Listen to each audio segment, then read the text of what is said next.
Hello students, આજે આપણે English first semester standard 7 સ્વાધ્યાય પોથીમાંથી યુનિટ 1 વિનીસ સ્માઇલનો ક્વેશ્ચન 6 શીખીશું. Question 6. Form questions and write answers using yes and no. પ્રશ્નાર્થ વાક્યો બનાવીને યસ અને નોમાં ઉત્તર લખો. અહીં તમને એક એક્ઝામ્પલ અને તેની સાથે 5 વાક્યો આપેલા છે. આ બધા વાક્યનું તમારે પ્રશ્નાર્થ કરવાનું છે અને તેનો યસ અને નોમાં ટૂંકમાં જવાબ લખવાનો છે. વાક્યનું પ્રશ્નાર્થ કરવા માટે આપણે અમુક બાબતો યાદ રાખવી પડશે. તે જોઈએ.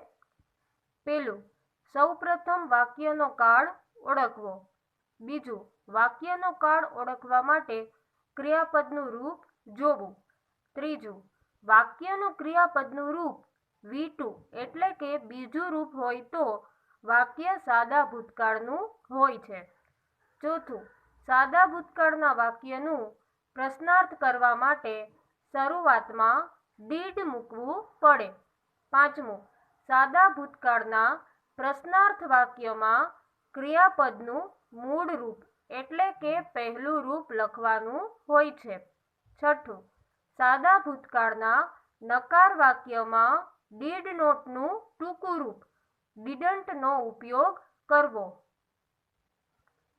ક્વેશ્ચન 6માં જે ક્રિયાપદોનો ઉપયોગ કરવાનું છે તેનું પહેલું રૂપ અને બીજું રૂપ જોઈ લઈએ. આ બાજુ તમને ક્રિયાપદનું પહેલું રૂપ V1 આપેલું છે અને તેની સામે ક્રિયાપદનું બીજું રૂપ V2 આપેલું છે. સૌથી પહેલા જોઈએ તો થ્રો એટલે ફેંકવું. થ્રુ, ફેંક્યો, ફેંક્યું. ફ્લાય, ઉડવું, ઉડાડવું. ફ્લુ, ઉડ્યું, ઉડાડ્યું. ડ્રો, દોરવું. ડ્રુ, દોર્યું. સ્પેન્ડ, ખર્ચવું.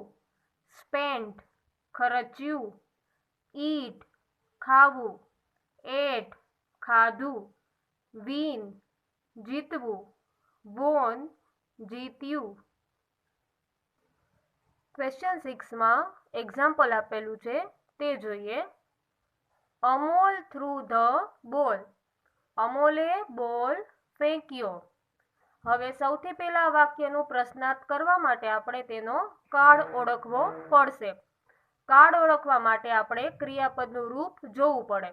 તો અહીંયા આપણને ક્રિયાપદ આપેલું છે થ્રુ, જે થ્રોનું બીજું રૂપ છે. તેથી આ વાક્ય સાદા ભૂતકાળનું છે. હવે સાદા ભૂતકાળના વાક્યનું પ્રશ્નાર્થ કરતી વખતે સૌથી પહેલા આપણે ડીડ લખવું પડે. ત્યારબાદ વાક્યમાં કર્તા કોણ છે તે લખવો પડે. તો અહીંયા જે બોલ ફેંકવાની ક્રિયા છે તે કોણ કરે છે તો કે અમોલ. અમોલ છે તે આપણો ક્રિયા કરનાર વ્યક્તિ છે એટલે કર્તા છે. તો ડીડ પછી આપણે લખશું અમોલ. ત્યારબાદ જે ક્રિયા આપેલી છે થ્રુ, તેનું આપણે પેલું રૂપ લખશું થ્રો. ત્યારબાદ જે વધારાના શબ્દ છે ધ બોલ તે લખશું અને છેલ્લે ક્વેશ્ચન માર્ક. તો આખો આપણો પ્રશ્નાર્થ થઈ જશે did Amol throw the ball. હવે આ પ્રશ્નનો આપણે હકારમાં જવાબ આપવાનો છે. તો સૌથી પહેલા લખશું યસ. ત્યાર પછી જે કર્તા આપેલો છે અમોલ, તેના નામની જગ્યાએ આપણે સર્વનામનો ઉપયોગ કરશું. અમોલ છે તે એક છોકરાનું નામ છે, તેથી તેના માટે આપણે હીનો ઉપયોગ કરશું. વાક્ય સાદા ભૂતકાળનું છે તેથી હી પછી ડીડ લખશું. Yes, he did. હવે આ પ્રશ્નાર્થનો નકારમાં આપણે જવાબ આપવાનો છે. તો તેનું નકાર કરતી વખતે સૌથી પહેલા લખશું નો. ત્યારબાદ અમોલના નામની જગ્યાએ લખશું હી. ત્યારબાદ ડીડ નોટનું ટૂંકું રૂપ ડીડન્ટ લખશું. No, he didn't. પહેલું સેન્ટેન્સ જોઈએ. The boy flew kites yesterday. બાળકોએ ગઈકાલે પતંગો ચગાવ્યા.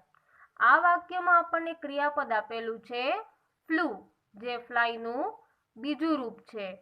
તેથી આ વાક્ય સાદા ભૂતકાળનું છે. સાદા ભૂતકાળના વાક્યનું પ્રશ્નાર્થ કરતી વખતે સૌથી પહેલા આપણે આગળ લખશું ડીડ. ત્યાર પછી પતંગ ઉડાડવાની ક્રિયા કોણ કરે છે? તો કે ધ બોયઝ. ધ બોયઝ છે તે આપણો કર્તા છે, તેથી ડીડ પછી લખશું ધ બોયઝ. જે ક્રિયાપદ આપેલું છે ફ્લુ, તેનું આપણે પેલું રૂપ લખશું ફ્લાય. ત્યાર પછીના જે આપણને શબ્દો આપેલા છે કાઇટ્સ, યસ્ટરડે, તે આપણે લખશું અને છેલ્લે ક્વેશ્ચન માર્ક. તો આપણો આખો પ્રશ્ન થઈ જશે did the boys fly kites yesterday.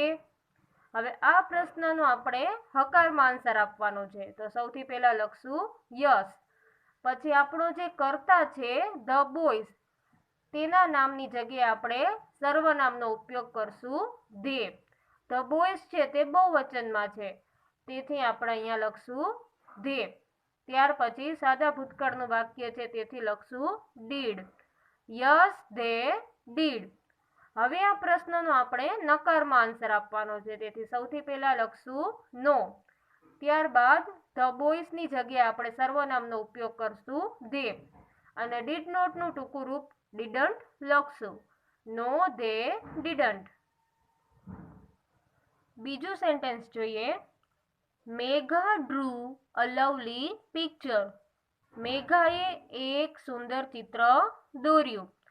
અહીંયા વાક્યમાં આપણને ક્રિયાપદ આપેલું છે ડ્રુ, જે ડ્રોનું બીજું રૂપ છે.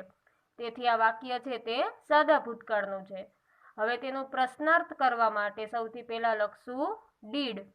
ત્યારબાદ વાક્યમાં કર્તા આપેલો છે મેઘા, તે આપણે લખશું. જે ક્રિયાપદ આપેલું છે આપણને ડ્રુ, તેનું આપણે પેલું રૂપ લખશું ડ્રો.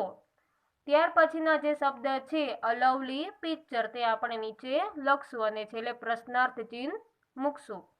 તો આખો પ્રશ્ન થઈ જશે did Megha draw a lovely picture. હવે આ પ્રશ્નનો આપણે હકારમાં આન્સર આપશું. સૌથી પહેલા લખશું યસ. પછી આપણો કર્તા છે મેઘા, જે છોકરીનું નામ છે, તેથી તેના માટે આપણે સી નો ઉપયોગ કરશું અને સાદા ભૂતકાળના વાક્ય માટે સી પછી લખશું ડીડ. Yes she did. હવે આ પ્રશ્નનો નકારમાં આન્સર આપશું. સૌથી પહેલા લખશું નો. ત્યારબાદ મેઘા માટે આપણે ઉપયોગ કરશું સી. ડીડ નોટનું ટૂંકું રૂપ ડીડન્ટ લખશું. No she didn't. ત્રીજું સેન્ટેન્સ જોઈએ. Tarak spent all his money. તારકે તેના બધા પૈસા ખર્ચી નાખ્યા. હવે અહીંયા આપણને ક્રિયાપદ આપેલું છે સ્પેન્ટ, તે સ્પેન્ડનું બીજું રૂપ છે. સાદા ભૂતકાળનું વાક્ય છે. પ્રશ્નાર્થ કરતી વખતે સૌથી પહેલા લખશું ડીડ. ત્યારબાદ આપણો કર્તા છે તારક, તે લખશું. ક્રિયાપદનું જે રૂપ આપેલું છે સ્પેન્ટ, તેનું આપણે પેલું રૂપ લખશું સ્પેન્ડ. બાકીના જે શબ્દ છે ઓલ હિઝ મની, તે આપણે લખશું અને છેલ્લે ક્વેશ્ચન માર્ક. તો આખો પ્રશ્ન થઈ જશે did Tarak spend all his money. આ પ્રશ્નનો આપણે હકારમાં આન્સર આપશું. સૌથી પહેલા લખશું યસ. આપણો કર્તા છે તારક, છોકરાનું નામ છે, તેથી તેની જગ્યાએ આપણે લખશું હી. સાદા ભૂતકાળનું વાક્ય છે, તેથી હી પછી લખશું ડીડ. Yes he did. હવે આ પ્રશ્નનો નકારમાં આન્સર આપશું. સૌથી પહેલા લખશું નો. પછી તારક માટે આપણે વાપરશું હી. ડીડ નોટનું ટૂંકું રૂપ ડીડન્ટ. No he didn't. ચોથું સેન્ટેન્સ જોઈએ. The children ate apples. બાળકોએ સફરજન ખાધા. વાક્યમાં ક્રિયાપદ આપેલું છે એટ, જે ઈટનું બીજું રૂપ છે. સાદા ભૂતકાળનું વાક્ય છે, એટલે પ્રશ્નાર્થ કરતી વખતે સૌથી પહેલા લખશું ડીડ. ત્યારબાદ કર્તા કોણ છે? તો કે ધ ચિલ્ડ્રન, તો ડીડ પછી લખશું ધ ચિલ્ડ્રન. ક્રિયાપદ આપેલું છે એટ, તેનું આપણે પેલું રૂપ લખશું ઈટ અને પછી લખશું એપલ્સ, છેલ્લે ક્વેશ્ચન માર્ક. તો આખો પ્રશ્ન થઈ જશે did the children eat apples? આ પ્રશ્નનો સૌથી પહેલા હકારમાં જવાબ આપશું. આપણે લખશું યસ. ત્યારબાદ ધ ચિલ્ડ્રન, અહીંયા ઘણા બધા બાળકો આપેલા છે, બહુવચન છે, તેથી તેના નામની જગ્યાએ આપણે ધેનો ઉપયોગ કરશું અને પછી લખશું ડીડ. Yes they did. પ્રશ્નનો નકારમાં આન્સર આપશું. સૌથી પહેલા લખશું નો, ત્યારબાદ લખશું ધે અને ડીડ નોટનું ટૂંકું રૂપ ડીડન્ટ લખશું. No they didn't. પાંચમું sentence, we won the match. અમે મેચ જીત્યો. ક્રિયાપદ આપેલું છે વોન, જે વિનનું બીજું રૂપ છે. સાદા ભૂતકાળનું વાક્ય છે. હવે પ્રશ્નાર્થ કરતી વખતે સૌથી પહેલા લખશું ડીડ. ત્યારબાદ આપણને કર્તા આપેલો છે વી, તો ડીડ પછી લખશું વી. જે ક્રિયાપદનું રૂપ આપેલું છે બીજું છે વોન, તેનું આપણે પેલું રૂપ લખશું વિન, પછી લખશું ધ મેચ અને છેલ્લે ક્વેશ્ચન માર્ક. તો આખો પ્રશ્ન થઈ જશે did we win the match? પ્રશ્નનો સૌથી પહેલા હકારમાં આન્સર આપશું. સૌથી પહેલા લખશું યસ, ત્યારબાદ જે કર્તા આપેલો છે વી, તે જ આપણે નીચે લખશું અને પછી લખશું ડીડ. Yes we did. હવે આ પ્રશ્નનો નકારમાં આન્સર આપશું. સૌથી પહેલા લખશું નો, ત્યારબાદ જે કર્તા છે તે જ આપણે નીચે લખશું વી. ડીડ નોટનું ટૂંકું રૂપ લખશું ડીડન્ટ. No V didn't. અહીં આપણો ક્વેશ્ચન 6 પૂર્ણ થાય છે.